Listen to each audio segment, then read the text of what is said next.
What's up, people? Welcome to my review of the Obi Wan Kenobi miniseries. And I'm very disappointed in this show. I want to review this miniseries as expediently as possible because this show is a waste of time. The Disney Star Wars is a waste of my time. And I'm done with Disney Star Wars. I never want to look at any other Disney Star Wars media ever again.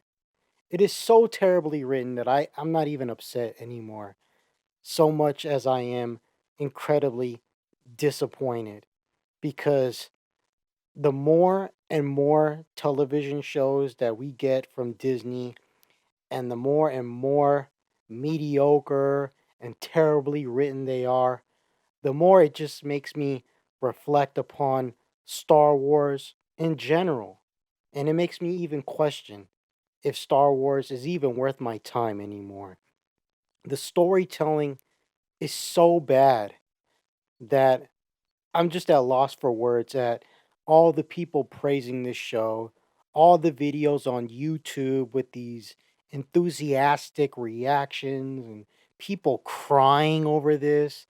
I just don't understand how people could be so easily pleased by this trash. It feels as long as Disney Star Wars gives you the lightsaber battles, gives you Darth Vader, all these people will just give the show an incredibly enthusiastic, glowing review. They don't think about the logistics of what's going on, and that to me is just incredibly sad, especially since I grew up with the original trilogy and the Bantam era books and the Expanded Universe, books by Timothy Zahn, James Luceno, and I really felt like those were incredibly well written books and stories. And we come to this, and I can't even generalize saying that this is just a show for kids because that's just an insult to children and child friendly shows. You can take a show such as Avatar, The Last Airbender. And that show is so incredibly well written and it's intended for kids. You could take a show such as Full Metal Alchemist, and it's an incredibly well written show and it's intended for kids. But this show right here, which is supposed to be this character driven piece about Kenobi, about what he's going through between episodes 3 and 4, is just beyond stupid. It's beyond stupid, and it's just ridiculous that Disney will churn out something this terribly written. But you know what? At this point, since I see all the glowing reviews all throughout YouTube, all these people crying, they're in tears, they're ecstatic over this garbage. Maybe I shouldn't even fault them because they obviously have people that support them no matter what. And this brings me to another observation or sentiment that I'm feeling, and I'm really feeling that Star Wars is no longer about storytelling. It's this dynamic of blind consumerism, and it's the fans. I just see this blind idolatry.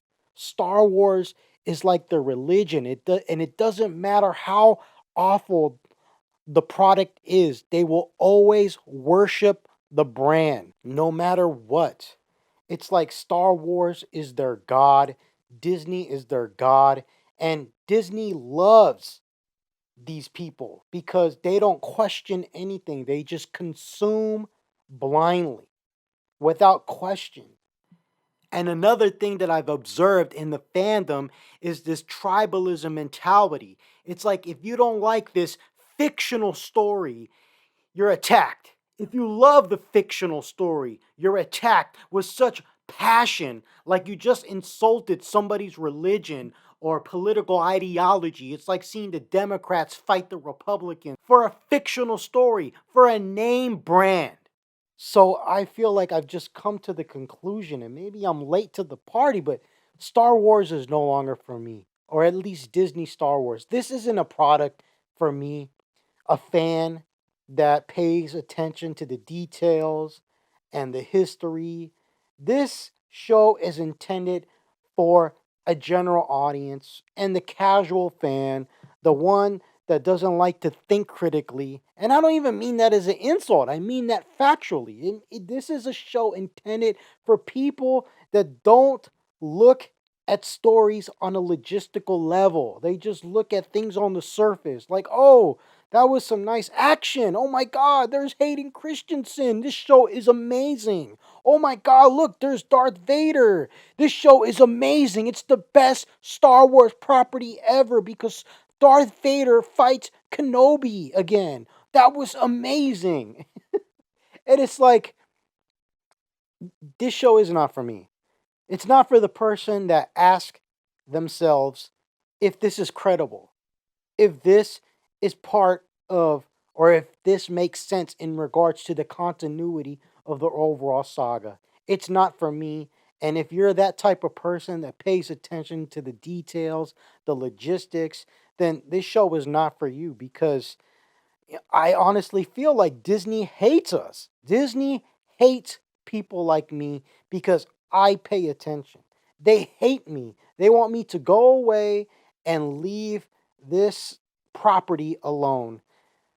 And there's a lot of people out there that feel that way like, oh, why are you so negative? And you know what? Maybe you're right.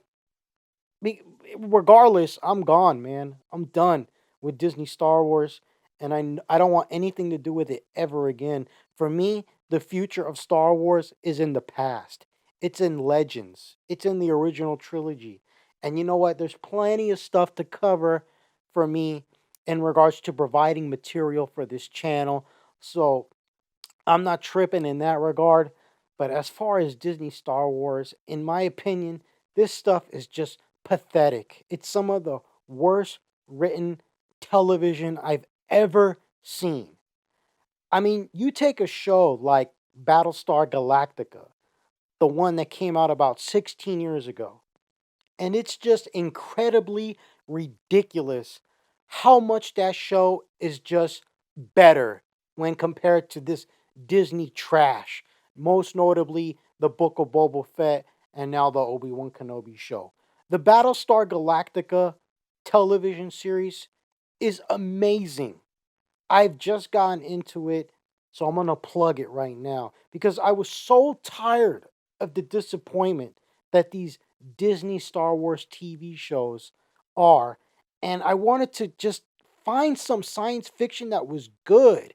And Battlestar Galactica was recommended to me, and my God, I mean, within the first pilot episode, I was just laughing at Star Wars because it is clear that Disney, they don't care about quality whatsoever. They don't care about these characters whatsoever. They just want to make money. They just want to put a product out because they know that there are fans who are devoted to this thing like it's a religion and they'll buy it no matter what. They don't care. Look at the list of the upcoming television shows for Star Wars. There's about 15 of them. It's ridiculous. It's an endless conveyor belt of trash. And Disney does not care about integrity of the product or artistic integrity. They don't care. They don't care about people like me. They hate me. And it's just ridiculous. You know what I compare all this Disney trash to? It's like imagine you had a glass of freshly squeezed orange juice. And this freshly squeezed orange juice is Star Wars. It's George Lucas's Star Wars.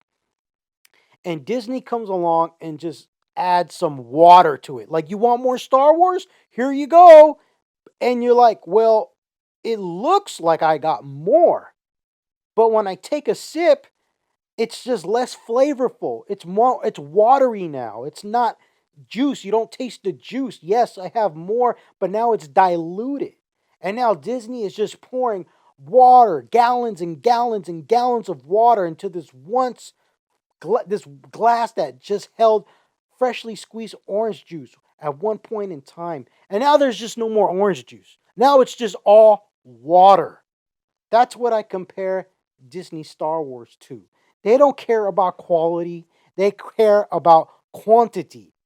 And as a result of that, there is no attention to detail. There is no reverence for the story. And again, it's really disappointing, and it makes me question whether this reverence for Star Wars, the original trilogy, is even warranted at this point. I mean, Star Wars is now the McDonald's of entertainment, and I feel like that's a generous term right there to say that it's the McDonald's of entertainment. Because with this Obi Wan Kenobi show, this is not McDonald's. It's not even that good. This is an AM PM cheeseburger made of soy, man. This is so bad. And I am just at loss for words. I can't even be mad. So, anyway, let's just start this review. So, the show begins, and it's 10 years out of after Order 66, when most of the Jedi Order were slaughtered, and we get this flashback that introduces.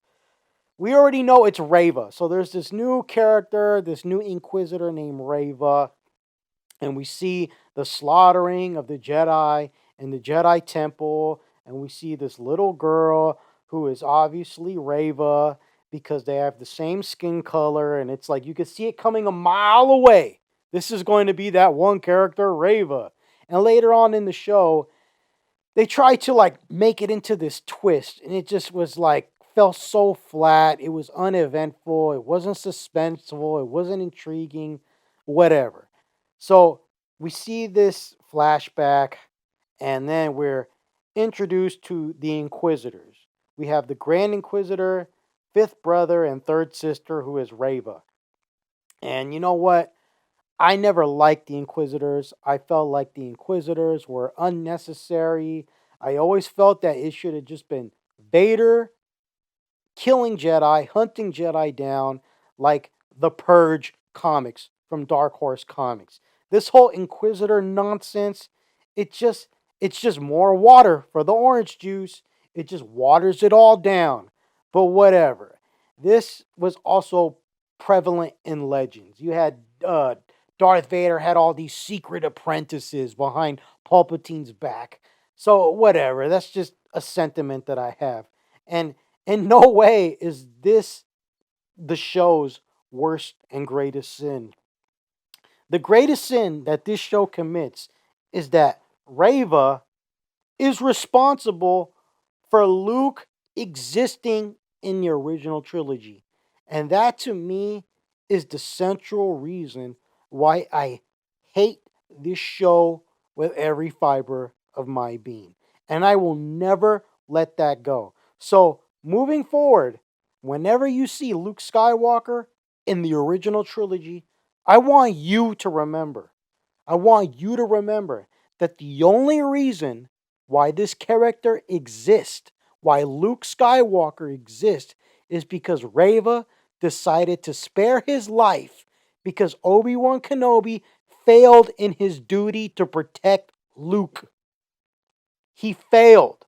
Reva got to Luke, was about to kill Luke, contemplated killing Luke, and she had this change of heart, which was just ridiculous. But we'll talk about that later. So from now on, I want this tattooed in your mind every time you see the original trilogy so that you can feel that fury I feel. I want you to feel that forever. Every time you see the original trilogy, I want you to remember that it is Reva who made this happen. It was Reva that made the whole original trilogy happen. Luke Skywalker would never exist without Reva sparing his life because Kenobi is a failure. Just what I always wanted, Disney. Thanks. So, anyway, we're introduced to the Grand Inquisitors and we're on Tatooine. Reva is getting all impatient and she's basically just going around questioning people as to where the Jedi are. She's looking for Jedi, and Reva is getting impatient and she cuts some random person's hands off to exemplify how much of a badass she is. whatever, man. She does a lot of screaming and yelling, and I could care less. And I really have no idea why this character Reva is even in this show. Like, why was she created? It feels like this show is 50% Reva, 50% Kenobi. And I just don't understand why a show called Obi Wan Kenobi has focus on this Reva character who was just completely unnecessary. They got to create their own character so that they can market this character later. And we all know that Raven's going to get her own spin off series, her own spin off comics, her novels, video games, etc., etc. So, anyway, the Grand Inquisitor expresses his disapproval for Reva's recklessness and rash behavior and her obsession with finding Obi Wan Kenobi, who she doesn't even know is on Tatooine. Now, Ben Kenobi, he's working at a meat factory and he's watching over Luke Skywalker from afar, and he is haunted by memories of his past, which was a nice moment to see that, but I wanted to see more of that. These character moments are glossed over so quickly in this show, and it is a huge disappointment. So, again, Kenobi's haunted by memories of his past, dealing with the way he lost Anakin, and he's unable to communicate with Qui Gon through the Force at this point, which I found to be ridiculous. Like, I'm like, man, it's basically Luke Skywalker from The Last Jedi, but now it's Ben Kenobi. He's down, he's depressed, and I can kind of accept it more than I was able to accept Luke in The Last Jedi, but it's not what I wanted. And you know what? Whatever. If you read this expanded universe novel called Kenobi, the way Kenobi is depicted in that novel is entirely different than he was in this show. If you were disappointed in this show, I highly recommend that you pick up the novel from the Legends canon called Kenobi. It is a billion times better than this Disney Star Wars trash. That's if you desire character analysis, a character reflection of Ben Kenobi. But if you want lightsaber battles and I want to see Darth Vader, bro, I want to see Darth Vader. If that's your gist, then you're not going to like the book. Stick with this show. Okay, so Kenobi refuses to help this Jedi that the Inquisitors are hunting. And as a result of refusing to help him, he sees his corpse just being hanged in town, and Kenobi has to deal with his guilt for not aiding this Jedi that was on the run. And I thought this was okay. This is getting a little heavy right here. Okay, okay, but it doesn't last long. And we get to the stupid stuff, which is we go to Alderaan and we see Leia, who is now adopted by Bail Organa. And I really found Princess Leia in this show to be insufferable. I found her to be insufferable because she acts like an adult. She does not act like an 8-year-old girl. However old she's supposed to be, she looks like she's 8 years old. People have told me that she's 10. She don't look 10, man. She looks younger. But regardless, she has all this adult kind of mannerisms and adult thinking. She talks back. She's never afraid. And she's actually kidnapped in this show, and we get the most poorly directed chase in the history of television.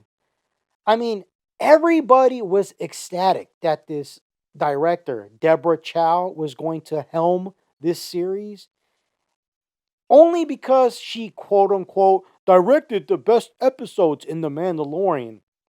And immediately thought when people would say that, like, so what?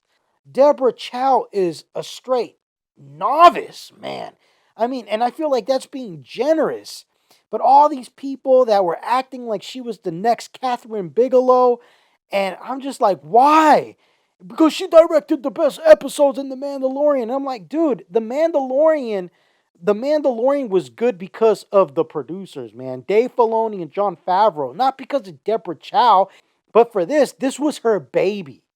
This show. She directed every episode. And she didn't have the guidance of the producer, Jon Favreau, and Dave Filoni.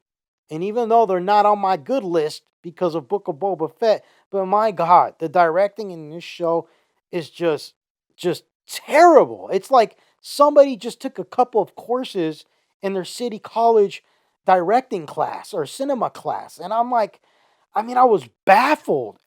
And the best scene that exemplifies this mediocrity is this chase scene. It's just you got to see it to believe it, man. I mean, it's like three grown adults can't catch a 10-year-old or an 8-year-old kid who has these little tiny legs, and she's getting the upper hand on them, and these guys, they come across a tree branch that they can clearly go under and around, and they're like, oh no, she got away. And I'm just like, oh my God, it's so bad. So anyway, ultimately, Leia gets kidnapped by a group of bounty hunters who were hired by Reva to lure Kenobi. And I mean, to me, this is just all just really contrived. I seen the show once, and the reason why I said this was a review and not an in-depth analysis is because I don't even know how Reva knew that Kenobi was alive or whatever. It may be explained, it may not be explained. I don't even care because you could point something out to me and be like, "Hey, this was actually explained right here, man. You're tripping," But it doesn't right the other 100 wrongs that this show commits.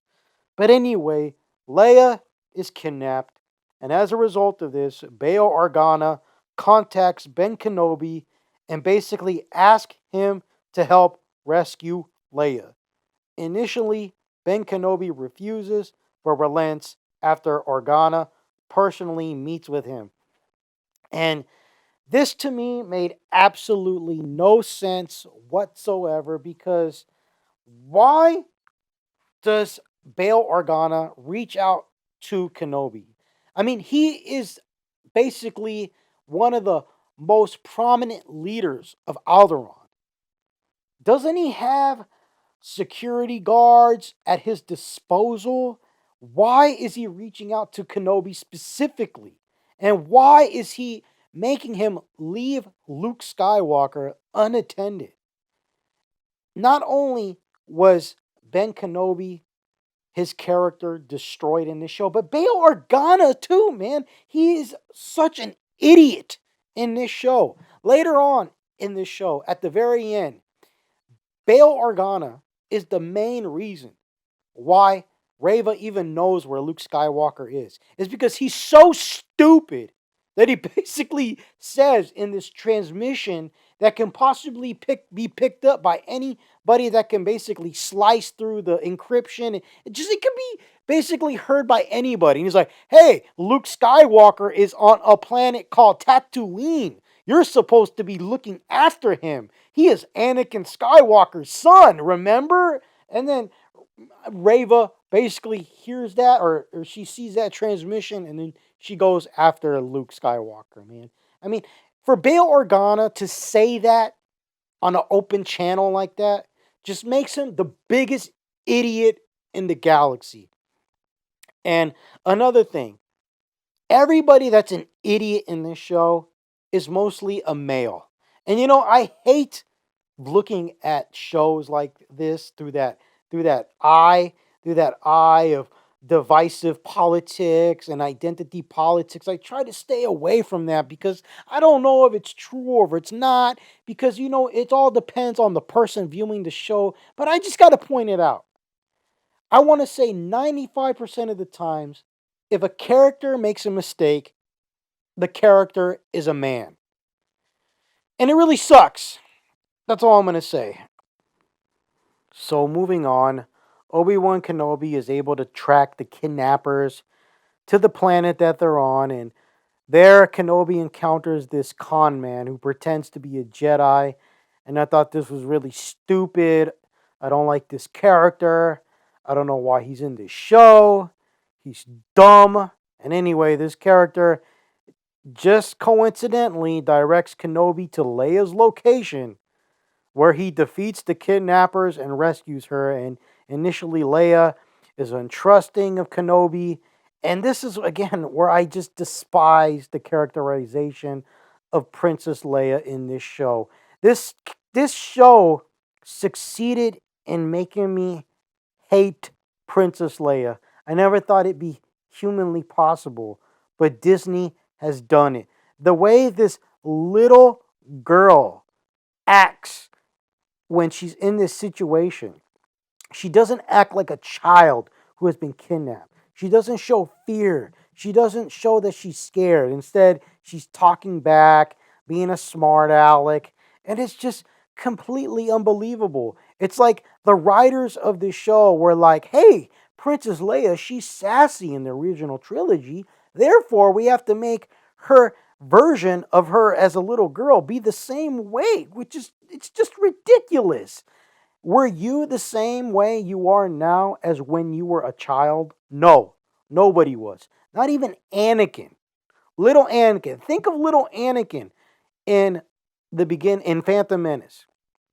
See how he is different in Attack of the Clones, and then see how he's different in the beginning of Revenge of the Sith. He's not the same, man.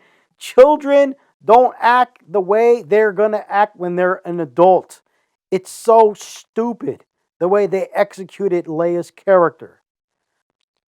So anyway, the Inquisitors learn that Obi Wan Kenobi and Leia are on the planet, and they basically put the whole planet on lockdown. And this causes the mercenaries to basically try and hunt down Leia and Kenobi. And when Leia realizes that they are after Kenobi, she basically runs away from him like an idiot. And it just makes no sense. I mean, where's she gonna go? You're a little girl. What are you gonna do? You've never been off Alderaan before in your life. You're 8 years old. What are you gonna do? So then we have another ridiculous chase. So the bounty hunters, they're after Leia. Kenobi's after Leia. None of these grown adults are able to catch this 8-year-old kid with legs that are only like 2 feet tall, maybe even smaller. And they just can't get her. You know, they can't catch her. Now, ultimately, the con man finds both of them and directs them to this cargo port, and they try to escape. But they can't stop Reva from following them. Reva, the one who is responsible for Luke Skywalker's existence in the original trilogy. So basically, it's right here where Reva, the one that's responsible for Luke Skywalker existing in the original trilogy, she reveals to Kenobi that Anakin is alive as Darth Vader. And I know a lot of people were, well, how does she know that? That's supposed to be top secret information, blah, blah, blah. Dude, forget everything you know. Forget lore, forget canon, forget intelligent writing, forget logistical writing, forget things that make sense. Throw that all out the window because Disney does not care about you. You're too smart for this. Piss off.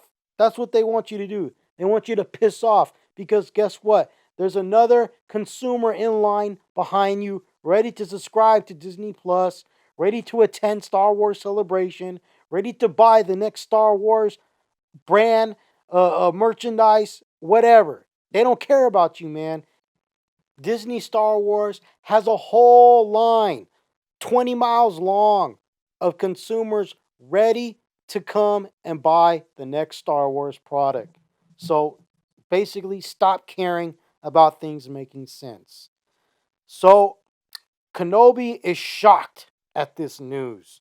Despite, if you think about it, he already knows that Anakin is Vader.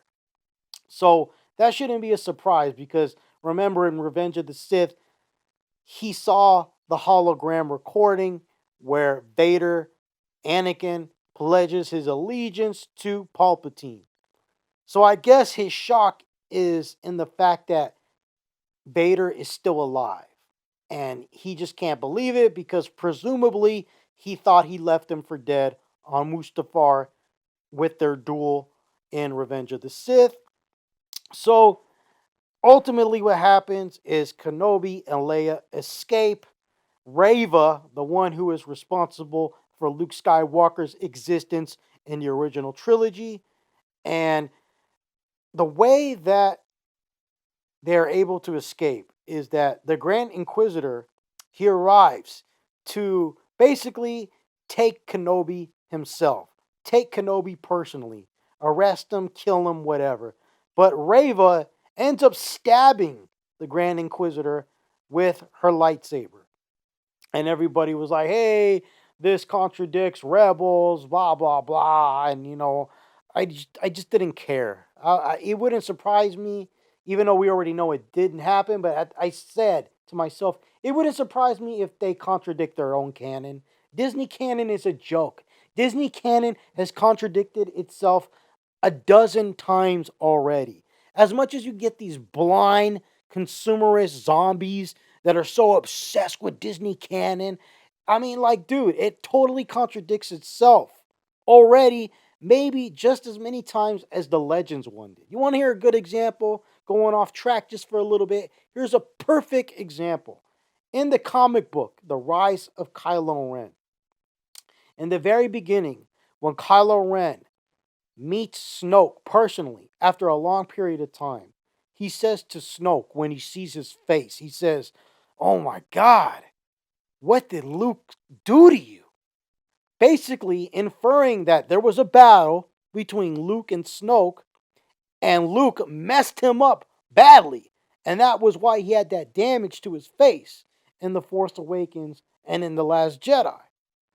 But we all know that that's BS because in The Rise of Skywalker, we see a bunch of Snoke clones in the tanks and they all got the messed up face. So what is this whole thing like? Oh my God, what happened to your face? I mean, it just makes no sense, man. They don't know what they're doing. They make it up as they go along. And I know George Lucas made the original trilogy and the prequels up as he went along, but this is different because there's too many cooks in the kitchen with Disney. It's different when one guy makes it up as he goes along, and like a group of 50 different artists and comic book writers and storytellers are making it up as they go along. It just totally contradicts its own continuity. So anyway, Reva stabs the Grand Inquisitor, but we all know he comes back to life. And there's like some Wikipedia article where it explains he had two stomachs, man. Just like, dude, I really don't care. I just don't care. It's just so ridiculous. And anyway, this episode ends with Vader awakening and his back to tank, presumably sensing Ben Kenobi or something. And then in his fortress at the beginning of the third episode, we see Vader, and we're on Mustafar. And Vader instructs Reva, the one who's responsible for Luke Skywalker's existence in the original trilogy, to find Kenobi. And he basically says, "I'll promote you to Grand Inquisitor if you succeed in finding Kenobi." And she basically tells, I think, I can't remember, and I don't care if I'm right or wrong because this show is trash, but I think she tells Vader that Kenobi killed the Grand Inquisitor and that was the reason why he wasn't present. Whatever. Point is, Vader promises to promote her if she finds Kenobi, and Kenobi and Leia, basically the transport that they took to get away from Reva, the one who's responsible for Luke Skywalker's existence in the original trilogy, lands on a planet called Mapuzo, and they proceed to rendezvous with this contact that was provided to them by that con man. And apparently, this con man is, I guess he's close with the rebellion. I don't know, man. I really don't care. And you know what? There's something really, really stupid about all this. About how Ben Kenobi basically reacts to this situation because when they arrive there, they're supposed to meet the rendezvous, okay? And there's just something really wrong about this. So I feel like everyone just ignores the fact that they spent hours, maybe days, to take this transport to this planet and walked maybe miles, uh, several hours to this rendezvous point, to these coordinates. And then basically, after arriving there, they literally wait like 45 seconds, and then Ben Kenobi starts having this panic attack like they're not here.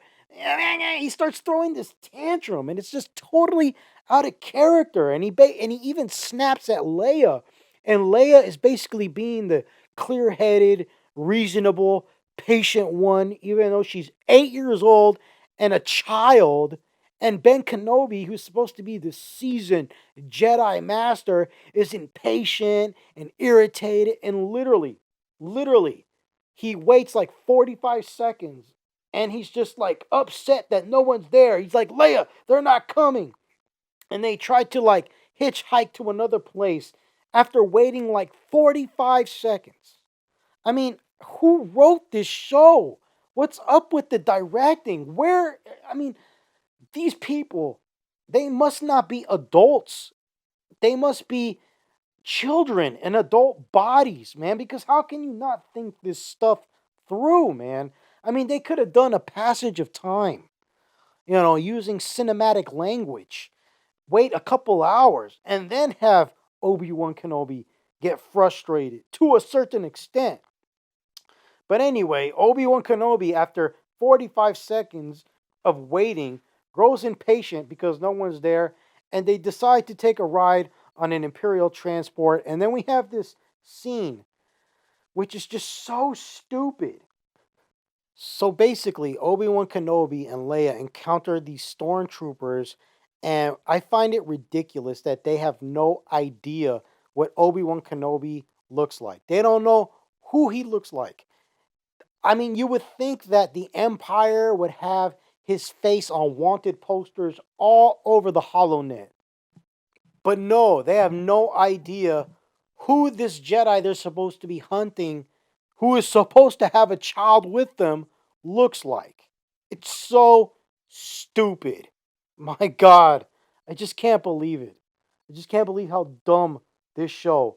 Don't they know that he's with Princess Leia? Wouldn't Reva say that to Vader, and then Vader command that to the Empire, to his troops, put out the call to the whole Empire squadrons all over the galaxy, whatever, man. So anyway, we get this weird and just stupid scene where ultimately Obi-Wan Kenobi and Leia are discovered, and he dispatches these stormtroopers really quickly, right? And they're at this checkpoint. And basically this checkpoint is like this energy field. And he's like, Obi-Wan Kenobi's like, we can't go around it. So they disable the checkpoint. And they clearly can go around it because it's a small thing. It looks like it's about maybe 50 yards, maybe even smaller than that, 40 yards wide. And you can go around the thing. There's like these little hills on the side. And it's like weird. It's like a stupid video game. Like Obi-Wan's like, no, I can't go around the hills. It's like, dude, just go around. But no, he disables the energy field, and then you're sitting there thinking like, okay, maybe he wants to drive the transport through there. That's why he can't take the transport over the hills because it'll tip over. But no, he disables the energy field and he walks through. It was just like, dude, oh my god. For all the negative criticism that the prequels got, man, there was never anything that stupid, even in the sequels. So anyway, after Obi-Wan Kenobi and Leia disable the energy field so that they can walk through it, all of a sudden some female stormtroopers show up. And then what happens? This new character, who is basically a double agent or whatever, named Tala, who is a member of the Path, the Underground Rebellion Network, whatever. She's the one that takes out the stormtroopers. Tala then escorts them to this secret subterranean passageway. And before they're able to take off, Vader and the other Inquisitors, they arrive. And Vader can sense Obi Wan Kenobi's presence. And this was one of those few moments where you think that the show has a little bit of greatness to it. And Vader is there, right? And he can sense Kenobi and he tries to basically lure him out or to basically, get him rattled up, ruffle his feathers by purposely killing and harming the innocent villagers that are present. And Kenobi basically tells Leia and Tala to run while he provides a distraction to take off. He tells them to take off. And eventually he's confronted by Vader. And then when he runs away like a pathetic wimp. Now I understand Obi Wan Kenobi is not the man he used to be, but he just runs away like a coward, man. And I'm just like, no, not like this, man. I get it. He's not the man he used to be, but he ran away like a straight wimp.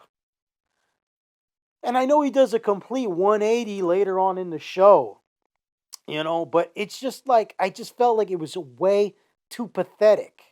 Now, on the other hand, Vader, the way he's depicted, he's coming across like Jason Voorhees. He's coming across like Michael Myers. They're going for like this horror thing. And for a brief moment, I was like, oh, this is very interesting. I like this. Vader he's coming across like a horror slasher flick monster, villain. But everything gets ruined when the confrontation finally happens. So Obi-Wan Kenobi, he basically ignites his lightsaber and then he runs away again. And I'm just like, dude, what is the point of all? I just don't understand the actions or the decisions rather from the directing. Like I just don't what was the point of that? So anyway, they finally cross blades, and when they do, the fight choreography is just awful. How in God's name do you stage fight choreography that is worse than the fight choreography in A New Hope from 1977? And that's not a diss to A New Hope. I'm not saying the fight choreography was bad. It was great for its time.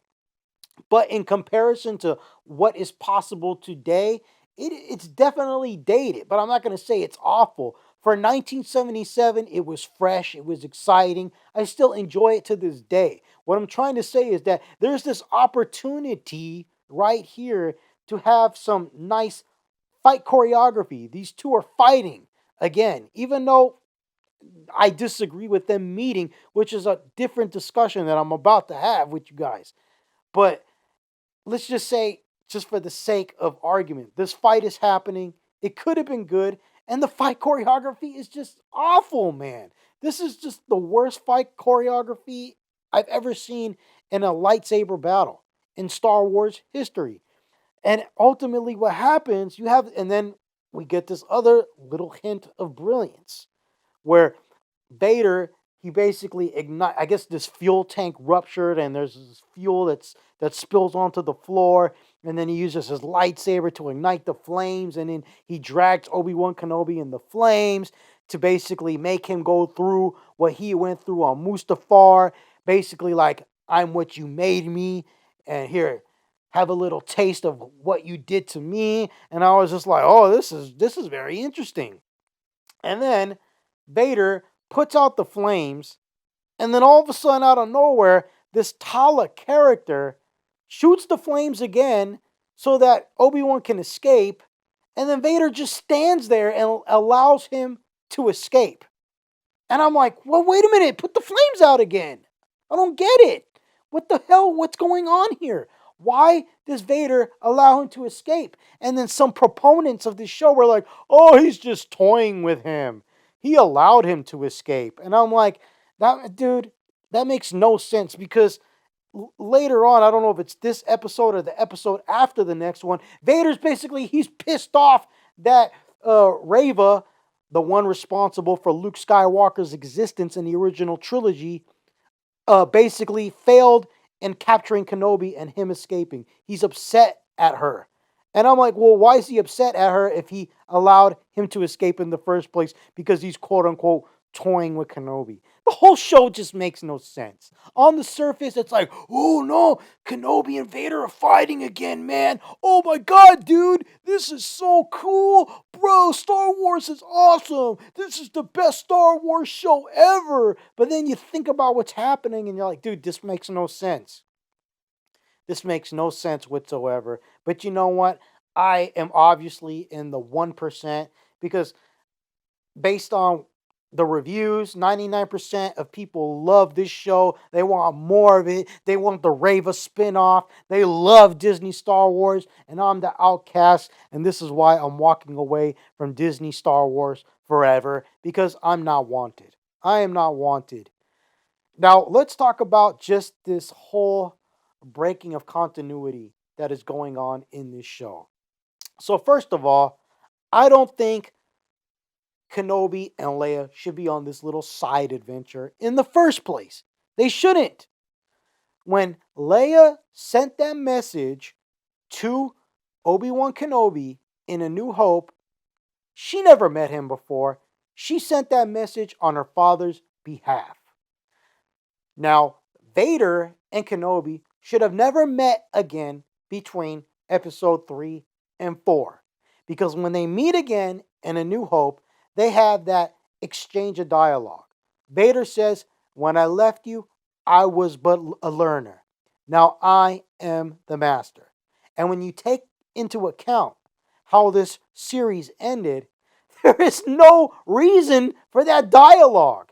That dialogue only had merit when Kenobi last saw Vader as his former apprentice, not as Darth Vader in the mechanical suit, whatever. I mean, it's just a whole breaking of continuity. But you know what? I know 99% of you don't care. You just want more Star Wars. So, one last thing that must be noted, Leia is ultimately captured by Reva, the character who is responsible for Luke Skywalker's existence in the original trilogy. So yeah, Reva basically captures Leia again. So I want you to sit back and think. For the people in the audience that like to think and that have a brain, think about this. Episode 1, Leia is kidnapped. Episode 2, Leia is rescued. Episode 3, Leia is kidnapped. Episode 4, Leia is rescued. I just want you to sit back and think about that, man, and how this show is just a waste of time and how it's mostly filler. So, I just also want to say that, you know, Reva, the one that's responsible for Luke Skywalker's existence, I really dislike how she was never reprimanded by the Grand Inquisitor before she supposedly killed him. I'm going a little backwards over here. So basically Reva, she's disobedient. She kind of talks back to the Grand Inquisitor and it's clear that the other inquisitors don't like her. They find her to be disobedient and nobody reprimands her. Nobody disciplines her. And I would think that the Empire, who through the movies we clearly saw are very, very disciplined as far as military goes, you would feel that they would discipline her, man, especially the Grand Inquisitor, but they let her do whatever she wants. And as far as this actress, Moses Ingram, goes, I feel very sorry for her. I really do. Because you can tell she's trying with all her heart to make this character good, to deliver a good performance, but the character is terribly written. She sucks. She's annoying. She's insufferable. But I can see clearly that Moses is giving it her all. She's trying to make it work. And it's just, there's nothing she could do. And I feel very sorry for her because I can tell she tried with 200% to do it. And she's going to get that Star Wars curse. The same thing that happened to Daisy Ridley, the same thing that happened to Hayden Christensen. She's going to get that Star Wars curse where she's going to be forever known as this awful character. And that's not a slight against Hayden Christensen. I'm talking about how he's perceived by the people that didn't like him. Hayden Christensen had a lot of people who hated his interpretation of Anakin Skywalker. And you know what? I feel really sorry for her because she's always going to be known as Reva, this insufferable character from Star Wars for the rest of her life. I mean, there's a slight chance she can make a breakthrough like Natalie Portman did with Black Swan, but things like that are very rare. But anyway, like I said, Leia is captured by Reva, the one who's responsible for Luke Skywalker's existence in the original trilogy. And then in episode 4, having escaped Darth Vader, Kenobi and Tala arrive at the Rebel facility on Jabim. And as a big reader of the Dark Horse comics and the Expanded Universe comics and the Expanded Universe novels, I guess I'm supposed to get excited that Jabim is in a Disney show, a live action show, but I could care less because this is Disney's. Leia is being interrogated by Reva, and she is just not scared at all. She talks back. She's like, "What is this? A staring contest?" And I'm just like, "Oh my god, man. This character is so insufferable, dude." I wanted Reva to just like force strangle Leia, lift her up, put her over her lap, and just spank the living crap out of her. So anyway, Leia's being interrogated by Reva, the one who's responsible for Luke Skywalker's existence in the original trilogy. Reva is yelling at her. I guess she thinks that yelling is going to basically work, but ultimately it doesn't. And she's being held, Leia is being held on this fortress called Fortress Inquisitorius. Whatever with that name, man. And this is basically the headquarters of the Inquisitors. And Kenobi and Tala, they basically plan to infiltrate this fortress in order to rescue Leia. Now, the thing I have here is that this base, they basically say in the dialogue, other characters, Ice Cube's son, Ice Cube Jr. Why is Ice Cube's son in this show? You want to know why he's in this show? Because nepotism is alive and well in Hollywood. Think of all the actors who are struggling to get a role in Hollywood. Think of all those actors that could have been in this show. But no, we had to get Ice Cube's son in here because he's the next Denzel Washington. He's the next Morgan Freeman. He's the best guy for the role. No way nepotism played a role in his casting whatsoever. So anyway, characters like Ice Cube Jr. and other people in this rebellion or whatever in the path, they emphasize repeatedly how the Inquisitor base is basically impenetrable. It can't be infiltrated. And basically, Ice Cube Jr. says it's suicide. But, dude, they basically just go in there easily. There's no shields. And they say there's no shields because you basically have to be stupid to try and infiltrate. What the hell? That makes no sense. How can it be impenetrable and not have shields? Because you'd be stupid enough to try. It's like, what the? What? My God, I just don't understand. These people that are writing this show have nothing. They don't know anything about Star Wars. They don't know nothing. When you see the original trilogy, even Rogue One, you get a sense that this Star Wars world as far as military, as far as how the Empire is operated. They are impeccable. You know what I'm saying? But in this show, you got Reva, the reason why Luke Skywalker is alive and well in the original trilogy. She's talking back to the Grand Inquisitor. She's disrespecting higher rank. You got this impenetrable base that has no shields. Why? Because you'd be crazy to try to infiltrate. Oh my dude. It's so stupid. It's so stupid. So basically, I asked myself, I'm jumping all over the place, but back to Leia's interrogation. Why didn't Reva, the person who's responsible for Luke Skywalker's existence in the original trilogy, why didn't she just read Leia's mind?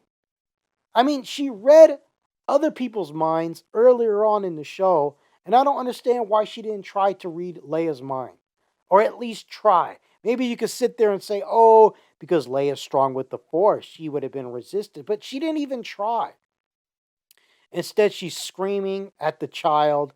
And you know what? It's not intimidating at all. Not in the slightest. It comes across as rather pathetic. And, you know, Obi Wan Kenobi, he basically starts out this episode in a back to tank. And, out of nowhere, all of a sudden, with basically no introspection, and if there was any type of introspection, it was maybe 15 seconds long, he's confident again. He's confident. I'm ready to go, man. I'm ready to go. I'm ready to take on Vader and the Empire. Because Taylor, that character, Taylor, whatever, she basically told her, she basically told him, like, that his pain is in the past or something. It was just like a couple of lines of dialogue. I don't know. I don't care. But that was enough. Whatever it was, that was enough for Obi Wan Kenobi to just basically, his character just completely goes 180. Boom. Immediately. From now on, he's confident. He's going to fight. He's going to use his lightsaber. No more running away. He's good to go. So, Kenobi and Tala, they attempt to infiltrate the fortress. And Kenobi, I mean, for a fortress that's supposed to be impenetrable, Kenobi gets in rather easily, to be honest. So he discovers this trophy vault that has all these preserved corpses of dead Jedi. And it's supposed to be shocking. And it kind of, I felt like they were trying to go for this kind of like Alien Resurrection when Sigourney Weaver, Ripley, goes into that room and she sees all these different versions of herself, mutations of herself, and how that was kind of it was very revolting and shocking. And no, I don't get any sense of that at all. I was completely indifferent to all this. Now, they managed to rescue Leia and Tala, this character Tala. I mean, this actress was really good in the Game of Thrones show, but here, man, I mean, dude, there's some stupid stuff going on here. I mean, besides this character giving Obi Wan Kenobi this simple pep talk that motivates him, she like slaps the stormtrooper, right? She slaps the stormtrooper barehanded, and the stormtrooper just goes flying, right? Or he like falls on his ass or face first. I don't remember, but it was just so like stupid. It was just so unbelievable. It's like, why? I just don't understand, and I really don't like her character, man. I find her insufferable. And again, Reva knows everything. Reva is this character that acts like she read the script. And I just remembered a criticism that I just want to bring up from the previous episode. And what I mean by Reva knows everything. Reva, the character who's responsible for Luke Skywalker's existence in the original trilogy, the way that she discovers this underground passage and how she ultimately was able to kidnap Leia, the way she was able to discover that was just like she just literally just had the knowledge. It came out of her ass. Don't tell me that it was the Force, man. Don't tell me that it was the Force, because what happened was that this droid came out of the this little room or where the tunnel was, and she just immediately knew to go in there. And then somehow Leia, when she was running down that tunnel to escape, when Obi Wan Kenobi told her, "Run, I'll distract Vader." She runs down that tunnel, and somehow, through the power of screenwriting, Reva was able to pop up at the exit of that path that Leia was running. So somehow, through the power of script writing, she was able to emerge and kidnap Leia. And people want to call Reva a Mary Sue, but I wouldn't even go that far, man. It's just the script, dude. It's just script. Why did she kidnap Leia? Because she had to. Because the script wanted her to. Mary Sue or not, man, it's just terrible writing. I don't, dude. The writing is so bad in this show that I don't even think these writers could write you a good Mary Sue. Seriously. So, what happens now that Tala and Kenobi have rescued Leia? And when they did this, they were separate. So basically, Tala is basically communicating with Kenobi through microphone or whatever, through walkie talkies, whatever, earpieces, whatever you want to call it, man. And you got some decent action here where Obi Wan Kenobi is able to take out some stormtroopers. And it was nice, man. It was nice to see Kenobi do that in comparison to running away like a little wimp like he did in the previous episode. However, things like this don't make the show good for me. I know it makes the show good for 99% of the people out there that are like, "Oh my god, Obi-Wan Kenobi, he's fighting stormtroopers. He's deflecting blaster bolts with his lightsaber again. This is the greatest Star Wars product ever. Subscribe to Disney Plus. Yes, I love Star Wars." I know that 99% of you out there love that, but I'm sorry, I need the story to make sense. So ultimately, what happens, Tala's cover is blown and their presence is revealed. And then we get the stupidest thing ever. I just couldn't believe what my eyes were seeing. Where Obi-Wan Kenobi tries to hide Leia under his trench coat. I mean, this is like something out of a Looney Tunes cartoon. He has Leia hiding under this trench coat. Obi-Wan Kenobi has four legs, man. And he's hiding her behind his trench coat. And he's walking around all these Imperials and nobody notices. See, this is why all that cool stuff, like Vader and Kenobi fighting, Kenobi deflecting blaster bolts from stormtroopers and fighting stormtroopers. This is why stuff like that doesn't matter. Because you have stupid crap like this happening. At least for me. I just don't like it.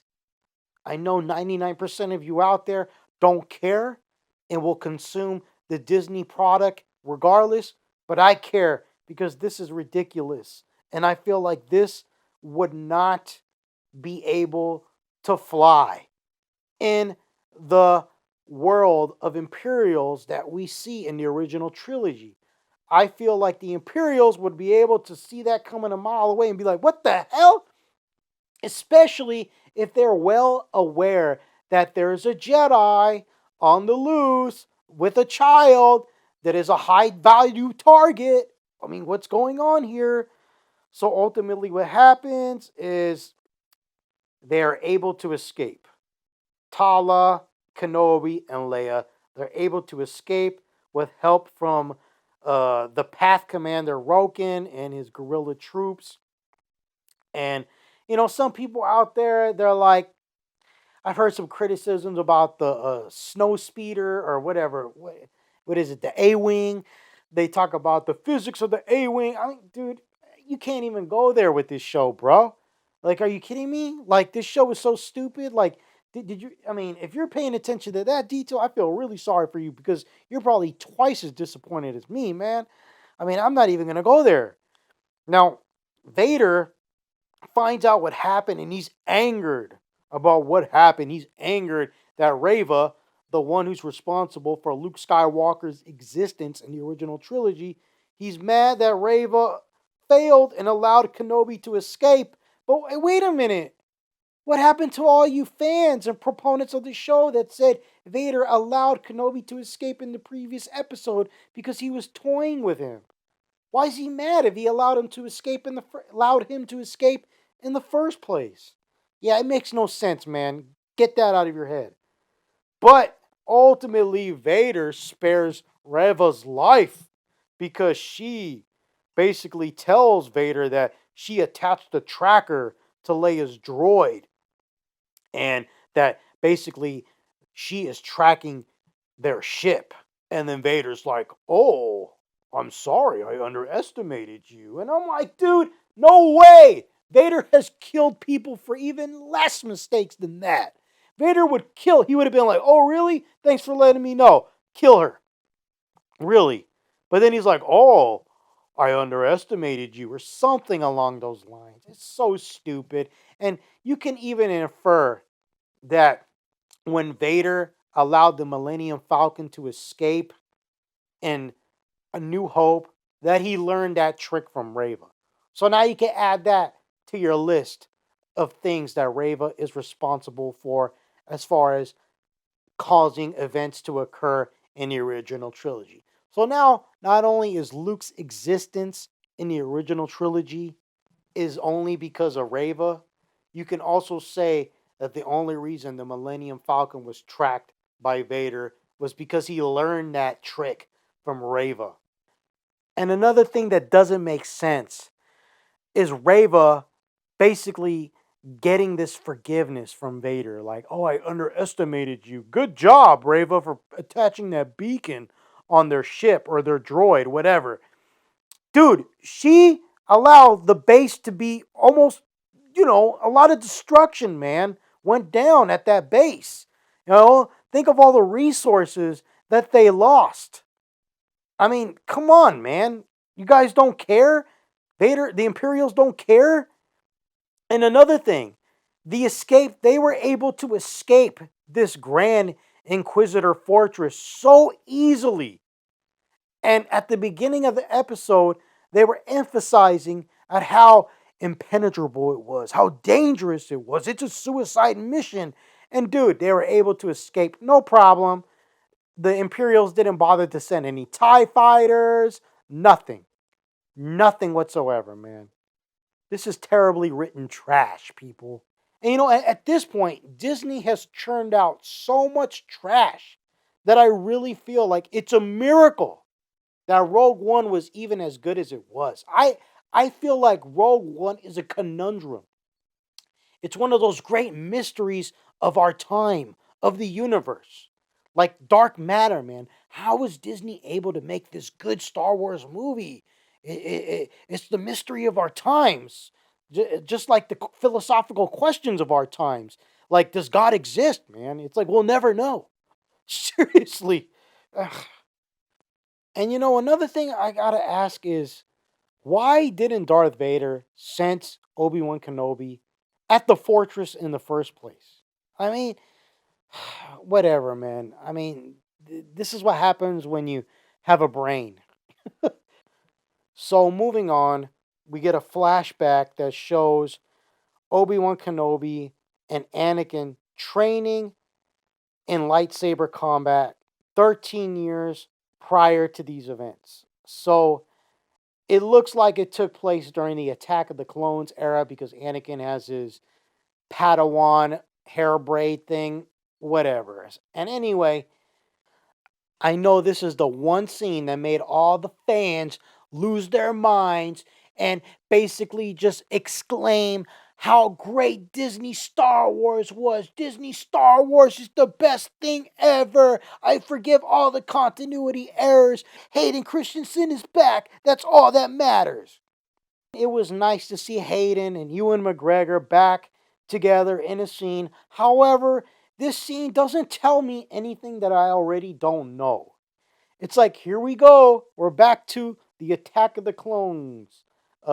dynamic that they had, the relationship they had, where basically Obi Wan Kenobi's like, "You're too aggressive, Anakin," and Anakin is basically like, "Dude, what are you talking about, man? This is the way you gotta be, dude." You know, and I'm just like, "Oh wow, great, wow," giving me such fond memories of that excellent movie, Attack of the Clones, that I love so much, dude. Give me a break, man.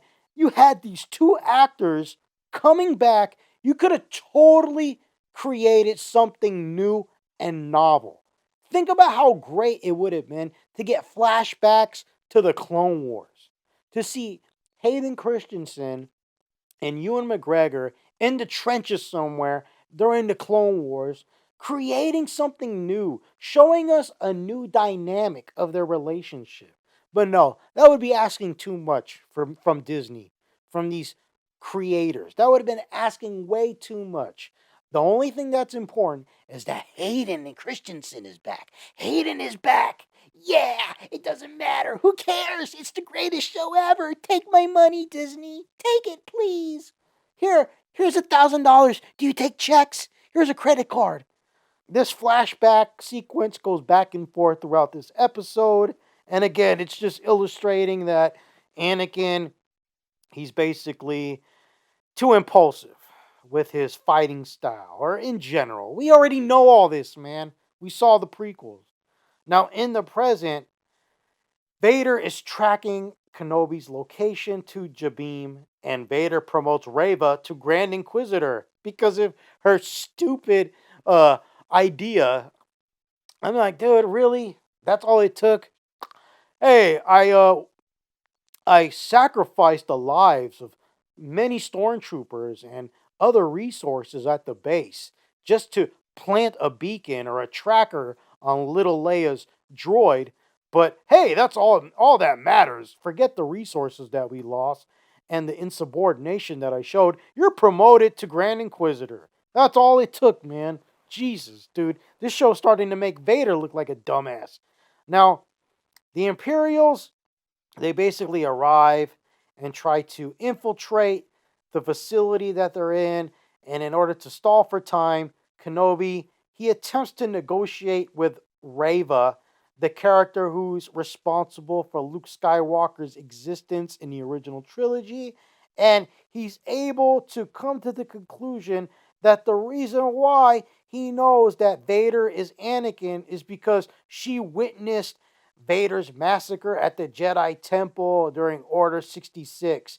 Basically, he's able to deduce that she was one of the younglings. Oh my god, what a twist! We didn't see that coming from a mile away from the first episode. Oh my god! Disney Star Wars is the best ever! Such great writing! It turns out that Reva, the character that's responsible for Luke Skywalker's existence in the original trilogy, she's a double agent. She's a double agent, dude. And this is where this show just goes full stupid. If you thought this show was dumb prior to this, get ready, man, because we're about to kick it into high gear and we're going to another galaxy over here, man. Another galaxy that's beyond stupidity. So Reva's a double agent, and it turns out this entire time she's just been trying to get close to Vader. She's just been voluntarily evil because she wanted to get close to Vader. So when she was slaughtering all those innocents, cut off that woman's hand at the beginning of episode 1, it was to get close to Vader. Jesus. Wow. Wow, that is some real depraved, immoral stuff, Disney. Am I supposed to empathize with this character? Is this character supposed to be a good guy now? She actually wants to kill Vader for her fallen Jedi comrades. But it just makes no sense, man. Because she killed so many Jedi in innocence just to get close to Vader. And she's working for him. And at the same time, she's hunting him. I mean, how long does it take to get that opportunity to kill the guy? I mean, dude, this thing is so bad. I'm disgusted at the fact that a group of adults wrote this show and got paid millions, if not tens of thousands of dollars to do this. So anyway, Kenobi's able to figure out that Reva, the person that's responsible for Luke Skywalker's existence in the original trilogy, that she's trying to kill Vader. And she she basically says she wanted to win Vader's favor in order to kill him for revenge. And once the facility is breached, Tala sacrifices herself, and Kenobi basically surrenders to Reva because he feels like they can't win. There's no possible way. And ultimately, what he does is he convinces Reva to kill Vader while he distracts him, or something along those lines. Now, while this is going on, Leia, the electrical engineer, the 8-year old electrical engineer, is able to open the door so that the path, the rebels, whatever, can escape before Vader descends upon the facility. And I just thought this was stupid as hell. How they how the path entrust to this 8-year old girl to basically resolve this electrical problem and going into these little, I don't know, these little crawl spaces, and how she's able to just, dude, Leia is basically perfect in this show. She's 8-year old perfection. She's an electrical engineer. She never gets afraid. She talks back to her kidnappers. She never despairs. She tells Obi Wan Kenobi just what he needs to hear to calm down. Oh my god. So, anyway, the path are able to escape, and right before Obi-Wan Kenobi and the path escape, we have this cool moment. I gotta admit, it was a cool moment where Darth Vader attempts to pull down the ship while it tries to escape using the Force. It's like something out of that video game, The Force Unleashed, where Star Killer Base tried to pull down a whole Star Destroyer from the sky using the Force. The only problem with this scene is it's just like the problem with the entire show. You get this thing that appears to be really cool and positive, but then all of a sudden, under the surface or right after said scene, something incredibly stupid happens. So Vader's able to pull the ship down, and then, oh my god, there is a ship within the ship. And then the other ship that really has Obi-Wan Kenobi and the path on it attempts to escape, and Vader doesn't even bother to try to pull the ship back down using the Force like he just did with the previous ship. And then what happens? Obi-Wan Kenobi and the path escape. I don't know why Darth Vader decided not to use the Force to pull that ship down, but I guess he was tired. I mean, I don't know. It's just like when he allowed Obi-Wan Kenobi to escape after the fire was ignited the second time, when Vader clearly can extinguish the fire like he did the first time. But why did he not extinguish the fire the second time and allow Obi-Wan Kenobi to escape? Who knows, man? I guess he was tired. So I guess Vader just gets tired, or the script just tells him not to follow through a second time in an attempt to catch Obi-Wan. And anyway, Reva uses this opportune moment in an attempt to kill Vader, but he quickly overpowers her, rightfully so, and he stabs her. And it's right here that the Grand Inquisitor reveals himself. I'm not dead. I have two stomachs. Dun da da. I'm not shocked. I don't care. I mean, not in the slightest. And anyway, this here pisses me off. This should have been the end of Reva, the character who is responsible for Luke Skywalker's existence in the original trilogy. She should have died right here. This should have been the end of her. She gets stabbed in the gut, dude. And apparently, in the Order 66 flashback, it looks like she also gets stabbed by Anakin, and she somehow survived, and then she gets stabbed by Darth Vader here in the gut, dude, and she survives. No problem, man. And to me, this is just another form of disrespect to the original Star Wars films. And I immediately think of how Darth Maul stabbed Qui Gon Jinn in the gut and how he died, rightfully so.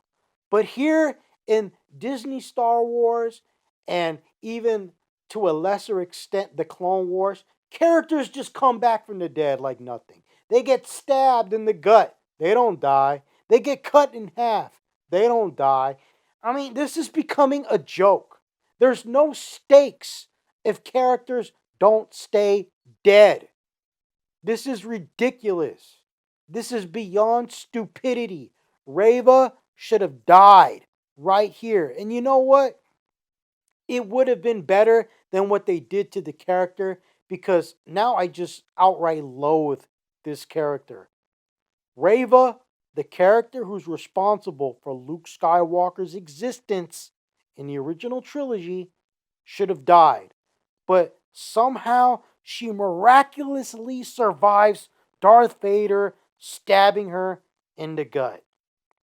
And as the Path Network escapes, Reva finds that idiot, that stupid idiot, Bail Organa's message on Obi Wan Kenobi's transmitter, which reveals Luke Skywalker's location and that he's a Skywalker, that he's Anakin Skywalker's son.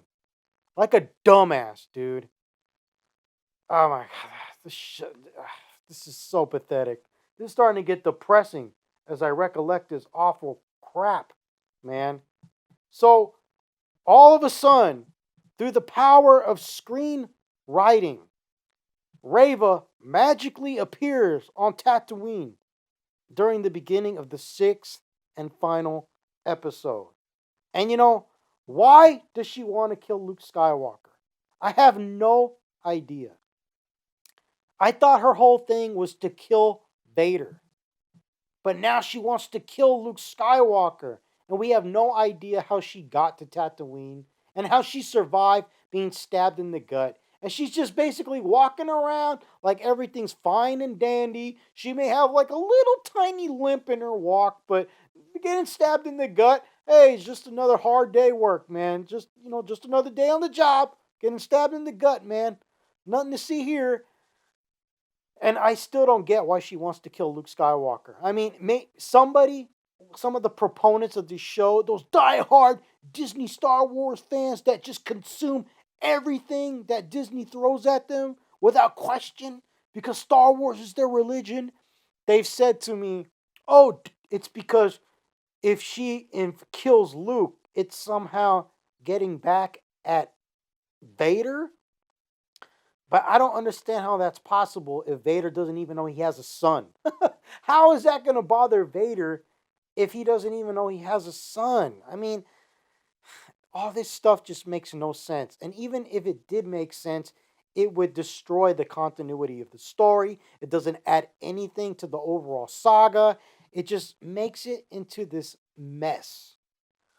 And, in the sixth episode, you get some interesting moments between Uncle Owen and Aunt Beru. And, there was an interesting exchange way back in the first episode between Obi Wan Kenobi and Uncle Owen. And it's one of the few things that I actually liked about the show. And basically, Uncle Owen, he's very, he's very, I want to say, Uncle Owen has strong reservations about Kenobi being in contact with Luke Skywalker in any shape, form, or fashion because of what happened to Anakin Skywalker. And there's a scene that shows that. It shows that sentiment. Uncle Owen expresses that to Obi Wan Kenobi. And I thought that was a great scene. It's one of the only good scenes in this entire show. And no, it's not good enough to save it. This show is a complete fail. So, Reva arrives on Tatooine trying to find Luke Skywalker, And while this goes down, Vader pursues Obi Wan Kenobi and the path in his Star Destroyer.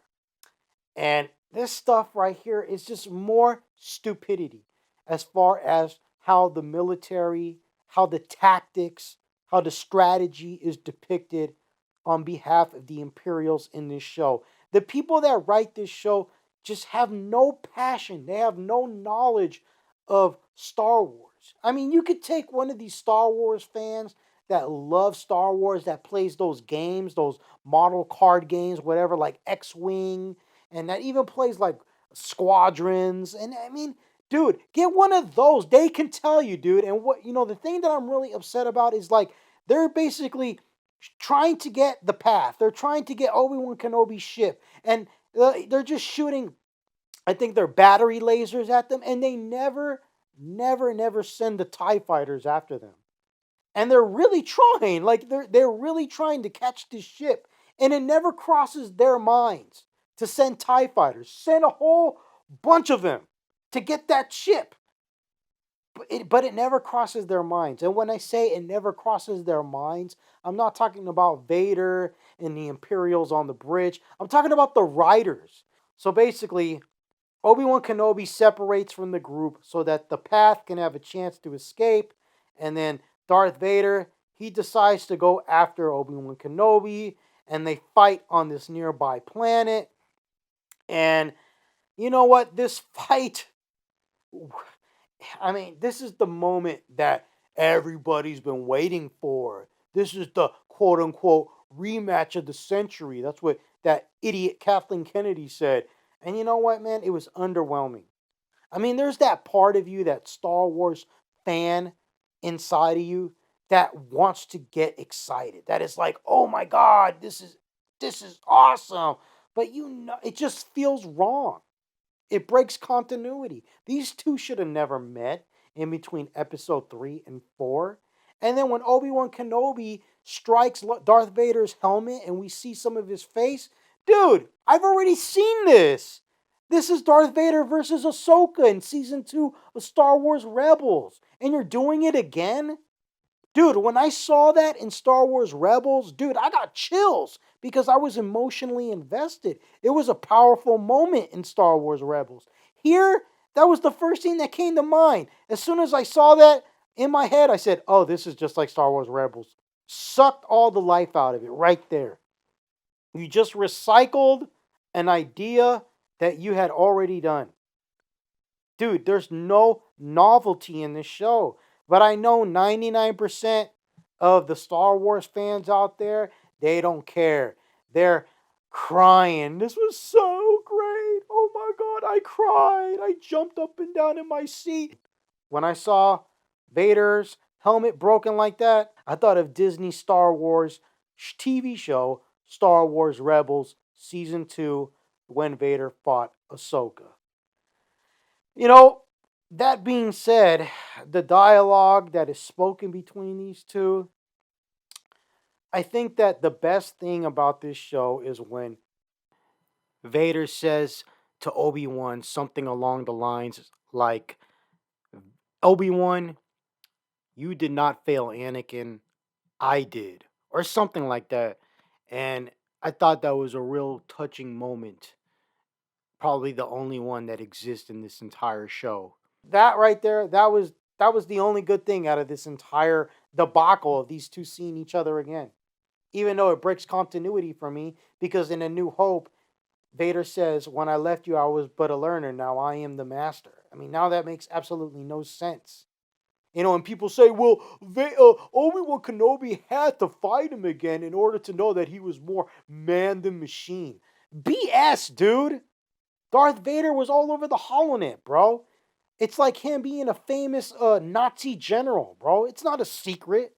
If you have Adolf Hitler, who is the emperor, then the next guy in line, he's well known to the world. If you read the news, you know what I'm saying? So this whole thing, it's just fans doing these mental gymnastics and rationalizing all the continuity errors, all the plot holes, so that they can consume the product without any kind of inconvenience to them. They want to be able to enjoy the show and consume the product without feeling like they're contributing to some kind of continuity error or some kind of support to bad storytelling. You know what? I'm sorry, but I can't do that. Just because you got something and it's called Star Wars doesn't mean that it's good. Just because Darth Vader is in a show doesn't mean that it's good. Just because Darth Vader uses his lightsaber and fights doesn't mean that the show is good. Just because you brought Hayden Christensen back doesn't mean that the show is automatically good. But you know what? For 99% of the people out there, that's all they need, man. And that's sad. And that's why Star Wars is the AM PM hamburgers of entertainment now. It's a total disgrace. And this is why I'm walking away from Disney Star Wars forever. One more thing to add in regards to this last duel between Obi Wan Kenobi and Darth Vader. So, Obi Wan Kenobi defeats Darth Vader and he allows him to live, which I thought was just ridiculous. Of course, we know Darth Vader lives. He's in the original trilogy. But I'm talking about the actual scene in which Obi Wan Kenobi has a chance to kill Vader and save countless lives, save the galaxy from mass genocide, but he decides to spare Darth Vader's life for no apparent reason. I have no idea why he did this. The scene didn't need to be this way. We know Darth Vader has to live. Maybe the Imperials could have saved him. Something, anything, but to have Obi-Wan Kenobi just spare his life because he feels like it, even though we are acknowledging in this exact scene that Anakin Skywalker is no more, all that exists is the evil Darth Vader, and Obi-Wan Kenobi has a chance to kill him, and he doesn't, making him an accessory to countless deaths, to genocide all throughout the galaxy. Thank you, Disney. Great writing. Thank you so much. This is ridiculous. I mean, I just can't for the life of me have no idea why they wrote this scene this way. Why they had to have Obi-Wan Kenobi purposely let the evil Dark Lord live. So now I've saved the worst for last. Now we get to the final nail in the coffin and what really made me decide to walk away from Disney Star Wars forever. And this is basically Reva arrives at the Lars homestead and she basically confronts Uncle Owen and Aunt Beru. And after she basically, I guess you want to say, disposes of them, doesn't kill them, but whatever, she gets them out of the way, she subdues them. She pursues Luke Skywalker into the desert and she basically is able to have Luke have the power. She has the power right there to alter history. And now the leaks are true. Everything has finally come together, and the leaks were true. So Luke Skywalker, the way that they're able to basically uh, uh, rationalize all this, especially the fans, but the writers of this show especially, is that Luke Skywalker slips and he goes unconscious because he knocks his head on the ground or some BS like that. So he never sees Reva. Okay, whatever. That's not the problem. The problem is that Reva has the destiny of Star Wars. Basically she has the heart and soul of Star Wars in her hands. She has Luke Skywalker right there. She can kill Luke Skywalker. Obi-Wan Kenobi has failed in protecting Luke from danger because here you have an inquisitor who knows of Luke Skywalker's existence now. Obi-Wan Kenobi is a worthless piece of garbage. He's a failure. He failed. Reva, the woman responsible for Luke Skywalker's existence in the original trilogy, could kill Luke, but she decides not to. And now, every time you see Luke, you can thank Reva for not killing him. She is the new hero. Never mind that she killed so many Jedi, that she killed so many innocent people. Now she's good. Obi Wan Kenobi, like an idiot, he's too late. It's too late now. I mean, even though Luke is not dead, he's still alive. In principle, you failed, bro. The life of Luke was in this woman's hands, this evil woman's hands. I don't care how much Disney tries to paint Reva as this good character now because she had a change of heart. This evil woman comes through with Luke, and then Obi Wan Kenobi's like, "You made the right decision, man. It's good. You made the right decision." And then Reva gets to walk off into the sunset or whatever, into the desert. And what I guess you gotta wait for the next Disney Plus Reva TV show that's inevitably gonna come out, and they're gonna come out with the Reva video game, the Reva comic book, the Reva novel. Get ready for the whole Reva channel. We're gonna have a whole channel dedicated to her because now she is the true face of Star Wars. Reva is the reason why Luke Skywalker exists in the original trilogy. And then after this, we get to see Leia say goodbye to Obi Wan Kenobi, and then Obi Wan Kenobi basically just kisses Leia's butt. He says, "You are wise. You are the wisest 8-year-old child ever. You're so much better than everybody. You're wise." Total BS, man. Total BS. I laughed out loud when he said that. You are wise. Oh my god. It's disgusting. Just how stupid this whole show is. And then at the end, I mean, there's a couple other things that happen, but who really cares? I don't care. And then we see Qui Gon Jinn. And when I saw Qui Gon Jinn, I was like, I don't care. I don't even want to talk about it. This is the end of the review. The show sucked. I hate it. I'm done with Disney Star Wars. I'm done wasting my time. I'm done being angry. From here on, moving out, the future of Star Wars for me is in the past. I'm strictly Legends. I don't care about Disney. I'm blocking all the channels in my YouTube feed that are Star Wars related. I don't want to know about any new Star Wars stories. I don't want to know about any new Star Wars news. I don't want to see any more Star Wars movies. It's done. The story's done. It was done a long time ago. It was done in 2005. Some people can even argue it was done in 1983 with Return of the Jedi. And yes, I'm done with Disney Star Wars. It's trash. I know 99% of you love this more than anything in this universe. This is greater than God for you. This show is God for you. And I'm sorry, but I disagree and I'm done. Disney Star Wars is not for me. So I got to walk away. May the force be with you. One love, whatever.